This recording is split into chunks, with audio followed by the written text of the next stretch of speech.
बिस्मिल्लाहिर्रहमानिर्रहीम अस्सलाम वालेकुम व्यूअर्स। सुबल के किचन में आपको खुश आमदीद कहती हूँ। आज मैं फिर आपकी खिदमत में हाजिर हुई हूँ रमज़ान स्पेशल में एक और बहुत ही मज़ेदार से स्नैक्स की रेसिपी को लेकर। और रमज़ान के अलावा भी आप हाई टी वगैरह या शाम की चाय के साथ भी जब आपका दिल चाहे इस मज़ेदार से स्नैक्स को आप ट्राई कर सकते हैं। आसान सी रेसिपी है, यकीनन आपको पसंद आएगी। और अगर वीडियो अच्छी लगे तो प्लीज़ एक लाइक ज़रूर कीजिएगा, क्योंकि आपका एक लाइक मुझे हर रोज़ मोटिवेट करता है आपके साथ ज़्यादा से ज़्यादा रेसिपीज़ को शेयर करने को। तो चलिए इसको बनाना शुरू करते हैं। बिस्मिल्लाहिर्रहमानिर्रहीम। तो यहाँ पे ले लिया है मैंने 1 कप मैदे का, तो इसको बाउल में डाल देंगे। और यहाँ पे मैंने ले लिया है हाफ़ टी स्पून नमक का और 1/4 टीस्पून मैंने अजवाइन का ले लिया। आप इसकी जगह पे ज़ीरा भी ले सकते हैं और कलौंजी भी ले सकते हैं। और यहाँ पे मैंने ले लिया था 1.5 चम्मच जो है वो मैंने घी को मेल्ट करके वो इसमें डाल दिया है। और इसको अच्छे से सारी चीज़ों को हम मिक्स करेंगे। और मिक्स करने के बाद इसको इस तरीके से हाथ में मुट्ठी बनाकर देखेंगे तो अच्छे से अगर मुट्ठी बनती है तो ये अच्छे से आपका ये बन चुका है, समझ लें। तो यहाँ पे अब थोड़ा थोड़ा पानी डालते हुए इसको समोसे की डो की तरह हम इसको गूंद लेंगे। और इसको हार्ड रखेंगे, थोड़ा सा मतलब सॉफ्ट नहीं रखेंगे, थोड़ा सा इसको सख्त रखेंगे इस डो को, जैसे कि हम समोसे की डो को तैयार करते हैं। थोड़ा थोड़ा पानी का इस्तेमाल करेंगे, एकदम से पानी को नहीं डालेंगे। और इसी दौरान अगर आप चैनल पर न्यू हैं तो आपसे हम्बल रिक्वेस्ट है कि चैनल को सब्सक्राइब ज़रूर से कर दें और बेल बटन को भी प्रेस कर दें। इससे मेरी हर नई आने वाली वीडियो आप तक पहले पहुंचेगी। तो जिन्होंने मेरे चैनल को सब्सक्राइब कर लिया है उनका तहे दिल से शुक्रिया अदा करती हूँ।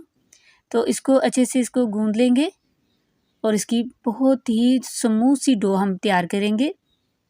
तो ये आप देख सकते हैं।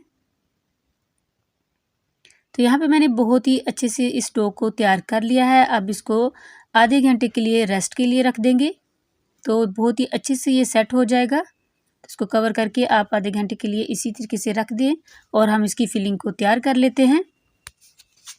यहाँ पे मैंने ले लिए थे 300 ग्राम आलू, जिनको मैंने बॉईल करके इस तरीके से कद्दूकश करके रख लिया हुआ है। आप मैशर से मैश भी कर सकते हैं या आप कद्दूकश करें।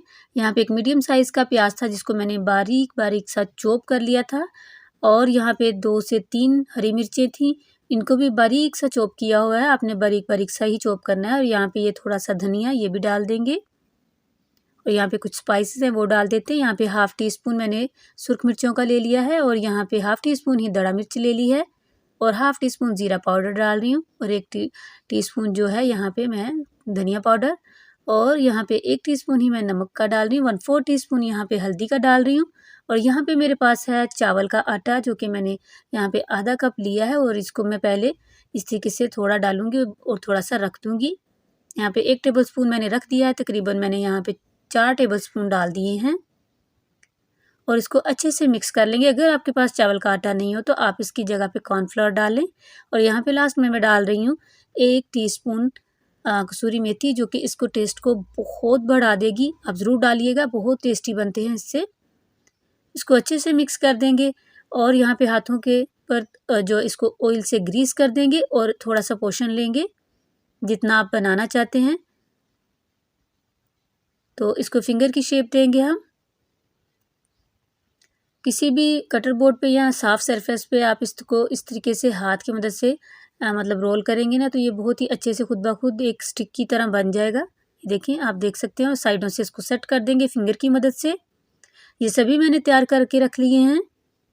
सबसे पहले आप छोटा सा एक फिंगर या बॉल बना के आप इसको फ्राई करके देख लें कि ये ऑयल में जाके टूट तो नहीं रहा। अगर टूटे या बिखरे तो आप इसमें थोड़ा सा कॉर्नफ्लावर या चावल का आटा दोबारा इस मिक्स कर लें, ताकि आपकी सारी जो रेसिपी है वो ख़राब ना हो। तो यहाँ पे डो भी हमारी बहुत ही अच्छे से स्मूथ हो चुकी है। इसको हम अब एक रोटी की तरह इसको बेल लेंगे, बारीक सी रोटी बेल लेंगे इसकी। तो कोई मैंने इसमें जो खुशके का इस्तेमाल नहीं किया। अब यहाँ पे देखें, लाइट आ रही थी, जा रही थी, मतलब 2-3 दफ़ा लाइट ने ऐसे ही किया। तो क्या करेंगे कि जो साइडें हैं इसकी वो भी कट कर लेंगे जो थोड़ी रफ़ हैं। और बीच में इसको स्ट्रिप्स की तरह इसकी कटिंग कर देंगे, लंबी लंबी स्ट्रिप्स की तरह। तो ये आप देख सकते हैं यहाँ पे अभी भी लाइट नहीं आई। मैंने दूसरे मोबाइल की जो टॉर्च होती है उसको चलाया हुआ है और उसी से मैं ये काम कर रही हूँ। आप देख सकते हैं इस तरह लंबी-लंबी स्ट्रिप्स आपने कट कर लेनी है और एक स्ट्रिप को लेंगे और वो रोल जो है इस तरीके से रखेंगे और इसको रोल करते जाएँगे, तो ये इसके ऊपर बहुत ही अच्छे से सेट हो जाएगी। अच्छा, जब ये सेट हो जाए इसको फिर से एक दफ़ा आप सरफेस से रखें और इस तरह घुमा दें थोड़ा-सा, ताकि जो ऊपर हमने पट्टी लगाई है वो इसके ऊपर बहुत ही अच्छे से सेट हो जाए। तो यहाँ पे मैंने तमाम को तैयार कर लिया है और अब इसको जो फ्लेम है इसका वो मीडियम है ऑयल के नीचे और इसको मीडियम फ्लेम पर ही हम इसको फ्राई करेंगे और बहुत ही अच्छा सा गोल्डन कलर आने पर हम इसको निकालेंगे और साथ के साथ जैसे मैं हिला रही हूँ ताकि इक्वल कलर आए सारे रोल के ऊपर। तो आपने इसी तरीके से इसको घुमाते हुए चारों साइड से एक जैसा कलर देते हुए आपने इसको फ्राई करना है और फ्लेम जो है वो मीडियम होना चाहिए, मीडियम लो रख लें आप।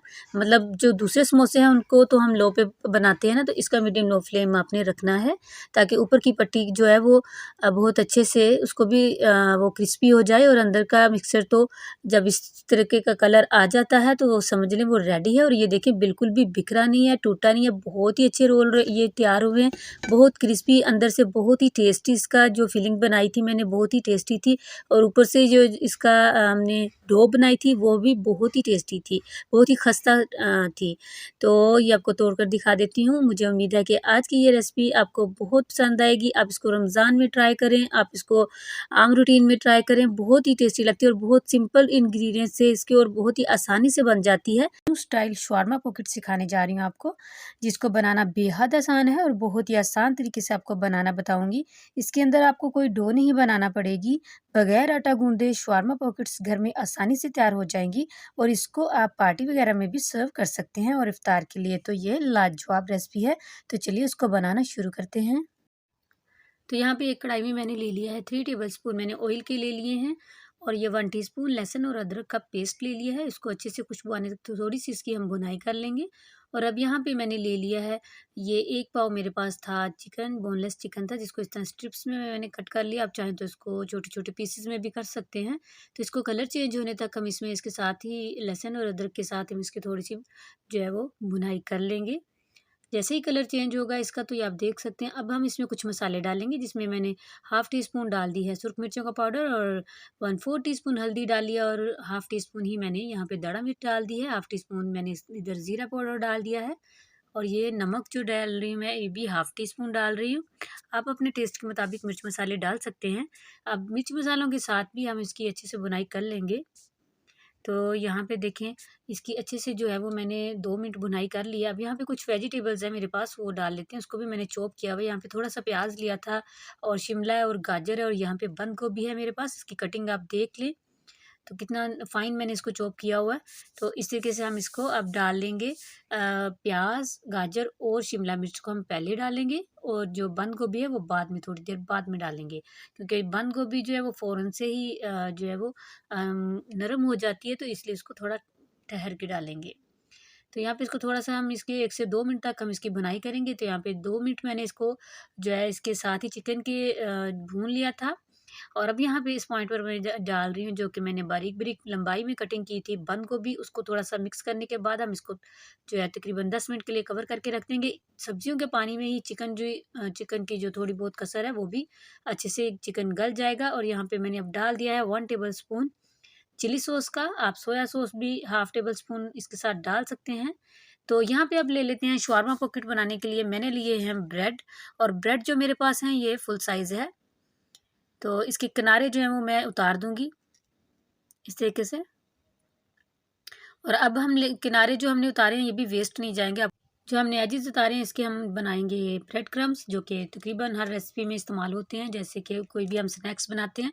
अब क्या करेंगे, जो हमारे पास ये ब्रेड का पीस है इसको हम जो है इस तरीके से फ्लैट कर लेंगे, ज़रा थोड़ा से टाइट हाथों से। तो इस तरीके से देखिए मैंने कर लिया। ये मेरे पास कुकी कटर था जो सबसे बड़े साइज़ का था, तो मैंने पहले इससे कटिंग की, लेकिन मुझे ऐसे लगा कि ये थोड़ा छोटा है और जो साइडों पे ब्रेड है वो ज़्यादा बच रही है, तो इसलिए फिर मैंने ये सिर्फ़ एक ही बनाया। तो ये आप इसका साइज़ देख लें, मेरे पास यही था। तो इस तरीके से आपने बहुत ही अच्छे से इसको फ्लैट कर लेना है बेलन की मदद से। तो ये जो है ये ज़ाया तो नहीं जाएँगे, इसके ब्रेड क्रम्ब्स हम बनाएँगे, लेकिन मैं आपको बता देती हूँ कि मैंने फिर इससे थोड़ा बड़ा राउंड कोई बर्तन ले लिया था, जिसके जो किनारे हैं वो शार्प थे, तो उससे फिर मैंने ये दूसरे जो है वो कटिंग की। तो इसका साइज़ देख लें और उसका साइज़ देख लें कितना फ़र्क है। तो अब मैंने यहाँ पे ले लिए हैं 2 अदद अंडे, इनको अच्छे से फेंट लेंगे। इसमें मैंने तकरीबन 1 टेबलस्पून पानी का भी डाल दिया था, आप दूध का भी डाल सकते हैं या फिर नहीं भी डालें तो कोई मसला नहीं है। तो इसको मैंने फेंट के अच्छे से रख लिया था। अब क्या करेंगे कि जो हमने ये कटिंग करके रखी है ब्रेड की राउंड, इसके जो किनारों पे हम लगाएँगे पानी थोड़ा-थोड़ा। ये देखें, पानी मैंने पास में रखा है, फिंगर की मदद से मैं लगा रही हूँ। तो दोनों साइड्स पे हम इसके किनारों पे जो है वो पानी लगा देंगे और दोनों को एक साथ पे जोड़ के इस तरीके से, तो थंब की मदद से इस तरीके से हम इसको यहाँ पे इसको पिंच करेंगे अच्छे से। तो दबा-दबा के हम पिंच करेंगे ताकि अच्छे से ये बाइंड हो जाए। तो यहाँ पे देखें इसको बाइंड कर लिया। अब दूसरा स्टेप इसका ये है कि हमने जो फेंट के रखे हैं अंडे, उसमें हम इसको थोड़ा-सा डिप करेंगे। बहुत ज़्यादा आपने ये डिप नहीं करना, क्योंकि ब्रेड आपको पता है बहुत जल्दी अंडे को ये सोक कर लेता है। तो मैंने थोड़ा जो है वो बर्तन डीप ले लिया था। आप ज़रा जो है ना खुला बर्तन लेना, कोई ट्रे या प्लेट वगैरह। तो बाद में हमने ब्रेड क्रम्ब्स में इसको कोट किया और यहाँ पे अब हम इसको क्या करेंगे कि मीडियम फ्लेम पे हम इसको जो है इसको फ्राई कर लेंगे। अच्छा, इसकी पॉकेट खुद ही बन जाएगी जब आप इसको ऑयल में डालेंगे ना, तो अंदर से खुद ही फूलना शुरू हो जाता है पूड़ी की तरह, तो ये पॉकेट बहुत ही अच्छी सी बन जाती है। तो यहाँ पे दोनों साइड से बहुत ही अच्छा कलर और क्रिस्पी होने पे हम इसको उतार लेंगे। अब ब्रेड ये जो शवारमा पॉकेट है, इसके लिए हम बहुत ही मज़ेदार सी जो है वो सॉस तैयार करेंगे। उसके लिए 5 टेबलस्पून मैंने ले लिया है मायोनीज़ और यहाँ पे मैं ले रही हूँ 3 टेबलस्पून मैं केचअप के ले रही हूँ। आपके पास जैसा भी हो वो आप डालें। वो हाफ़ टी स्पून मैंने यहाँ पे डाल दिया है काली मिर्चों का। नमक इसलिए नहीं डाल रही तो क्योंकि आपको पता है कि मायोनीज़ में नमक होता है, तो इसलिए अगर आपको कम लगे आप टेस्ट करें तो आप डाल भी सकते हैं।